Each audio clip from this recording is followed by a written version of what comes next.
itu beda dengan majelis taklim yang sudah siap, jamaah masjid, kajian rutin, apa itu sudah siap. Mereka sudah siap menerima, mereka sudah siap ya apa yang disampaikan buat kata. Tapi kalau komunitas itu tidak begitu. Nah, disinilah Muhammadiyah itu hadir di komunitas-komunitas itu. Yang menjadi alasan lain juga ya kalau kita lihat coba. Nah, ini adalah potret negara kita ya. Jadi negara kita itu yang di dalamnya penuh dengan keanekaragaman budaya, ras, ya dan sebagainya ini terdiri dari berpulau-pulau, bermodel-model budaya dan sebagainya. Itu menuntut dakwah komunitas untuk hadir di dalamnya. Saya mohon maaf karena kondisi agak kurang sehat ya. Nah, ini juga begitu, tidak lepas dari sebuah landasan Quran surat Ibrahim ayat 4. Makanya kenapa kita itu harus berdakwah itu sesuai dengan bahasa kaumnya. Perintah Allah di sini, Allah menuntut para rasul itu kan ya itu harus bahasa yang sesuai. Kalau bahasanya nggak bisa diterima, jangan diharap bahwa materi kita itu akan sampai. Jadi bahasa itu adalah penting.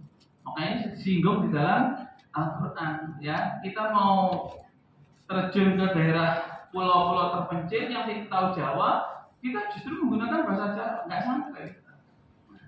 Makanya kita harus menggunakan bahasa pemersatu. Untung-untung kalau kita bisa menguasai bahasa lokal. Itu di dalam berdakwah. Nah, sasaran dakwah berbasis komunitas. Sasarannya siapa saja? Ya bebas. Kita itu mau membidik komunitas yang mana? Kalau bisa, saya berpesan kalau bisa kita fokus saja. Kita tidak usah banyak komunitas yang kita bina, ya. Sebenarnya kalau kita di PP ini kan sebagai konsep saja, konsep. Nah, kemudian di RDK PWN, tingkat PWN itu adalah sebagai penyampai, katalisator, sebagai penghubung saja. Diharapkan LDK di daerah, di PDM itulah yang eksekusi komunitas itu. Dan kalau bisa fokus satu atau dua saja. Terlalu banyak yang ditangani dipastikan susah untuk jalan.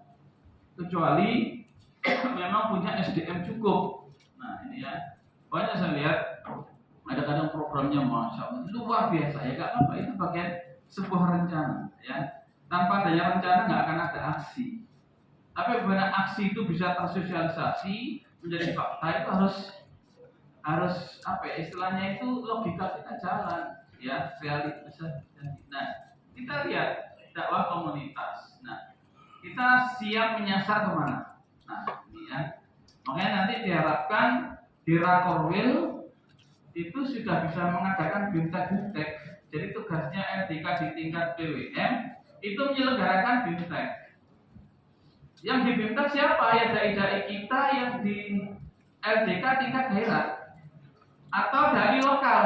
Nah kapan hari Papua Barat mau minta bimtek dai khusus yang pesertanya itu dai lokal. Supaya apa? Supaya masuk ke dalam sasaran. Kalau dai lokal itu berdakwah itu lebih bisa diterima. Nah, seperti itu. Itu contoh saja bahwa kita bisa menyesuaikan. Nah, saya bagi dua komunitas ini, ada komunitas dunia nyata dan ada komunitas dunia maya. Materi ini sudah ada ya, sudah share mulai kemarin. Nah, jadi komunitas dunia nyata itu ada kelas bawah.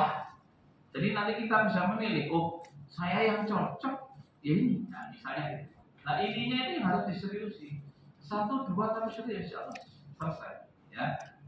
Kemudian ada lagi komunitas kelas menengah dan ada lagi komunitas kelas atas. Nah, kita itu mau fokus di mana? Enjoy-nya di mana? Itu kita harus mengatur diri sudah. Oh saya ngehnya, ngeh itu apa ya? Ngeh itu sek itu apalagi bingung lagi. Nah itu kan bahasa. Nah bahasa kita kalau nggak bisa diterima kan repot. Bicaranya nggak paham, bicara kerentak nggak paham. Nah itu apa berarti? Apa mas? Kira-kira. Nah itu ya. Pasnya di mana? Nah itu ya. Misalnya kita harus milih. Nah kemudian ada lagi kita dakwah di dunia maya. Oh saya enjoy di dunia maya. Karena dari sisi hasil itu mungkin akan lebih mengena di sini dunia maya. Karena sekarang hidup kita sudah di dunia virtual.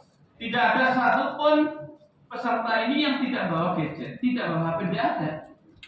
Artinya apa? Kita bisa berdakwah kapanpun, dimanapun, dalam kondisi apapun. Itu kita bisa berdakwah sambil duduk manis, sambil minum kopi, sambil nyantai-nyantai di terminal, di stasiun, di bandara, sambil dakwah bisa. Nah, itu contoh pilihan, tapi yang penting fokus. Nah, ya, yang penting fokusnya tadi itu.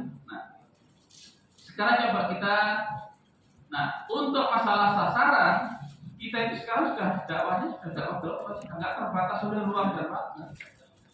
Media sudah tidak terbatas lagi, ya tidak dibatasi oleh media mimbar lagi. Kalau kita tuh masih umek di media mimbar, ya nggak akan ada LDK ini. Makanya Muhammadiyah itu adalah sebagai gerakan pencerahan yang mencerahkan dan menggembirakan. LDK itu diharapkan adalah bisa menjadi dai-dai yang hadir itu mencerahkan dan menggembirakan. Nah, itu dai LDK. Nah, kita lihat. Agar tidak salah jalur, maka dakwah harus mengikuti rambu-rambu yang telah ditetapkan oleh Allah. Rambu-rambu dakwah apa kira-kira? Nah, itu tadi mulai kemarin didiskusikan. Jadi rambu-rambu di dalam dakwah atau kita di dalam berdakwah itu jangan sampai keluar dari Quran surat An-Nahl ayat 125 ini. Enggak sampai.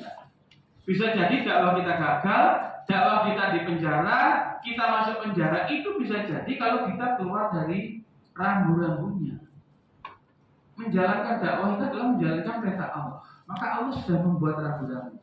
Rambu-rambunya ya ini, kalau dakwah ya harus tidak keluar dari bil hikmah, mauidhah hasanah. Kalau harus keras pun tetap wajadilhum billati hiya ahsan. Karena ini adalah rambu-rambu, maka kita harus mematuhinya. Jadi berdakwah yang tidak patuh pada rambu-rambu tidak akan sampai kepada sasaran, bahkan bisa jadi masuk penjara atau bisa jadi celaka. Jadi rambu-rambu dalam berdakwah itu adalah Quran surat An-Nahl ayat 125. Bagaimana kalau tidak mematuhi rambu-rambu? Rambu-rambu itu kan hanya 3. Kalau nggak merah, kuning, ya hijau. Yang sering kali menjadi konflik, menjadi masalah, itu bukan yang merah atau hijau. Kalau kita melihat kecelakaan di mana-mana itu, ya kasus data kecelakaan tinggi itu bukan karena warna merah dan hijau. Merah sudah jelas berhenti, hijau sudah jelas jalan terus. Tapi yang kuning itulah yang menyebabkan orang kecelakaan. Nah, melanggar rambu-rambu, ini resikonya melanggar rambu-rambu. Garis lurus bukan terputus. Kalau masih terpaksa dia dahului, ya celaka. Itulah rambu-rambu. Ya kan? Nah, jadi itu rambu-rambu seperti itu. Nah, jadi garisnya itu kan kalau kita lihat kan bahaya ini, kondisi belok, jalannya nggak putus-putus, garisnya nggak boleh nyalip.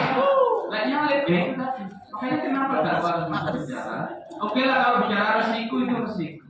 Tapi kalau ada kita itu bisa yang lancar-lancar saja. Kenapa kita nggak pilih yang lancar-lancar saja? Toh nanti sampainya kita juga kata sampainya ke surga. Nah itu ya. Baik, kita lanjutkan. Sasaran adalah komunitas di dunia nyata. Apa yang harus kita lakukan? Dunia nyata itu jamur.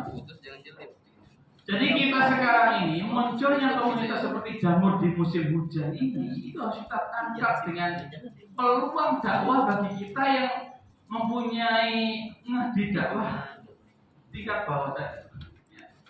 Ini dakwah komunitas di tingkat bawah. Jadi munculnya komunitas seperti jamur di musim hujan pada akhir-akhir ini seperti komunitas PAM, anak jalanan, moge dan seterusnya. Itu harus kita tangkap sebagai peluang dakwah ini.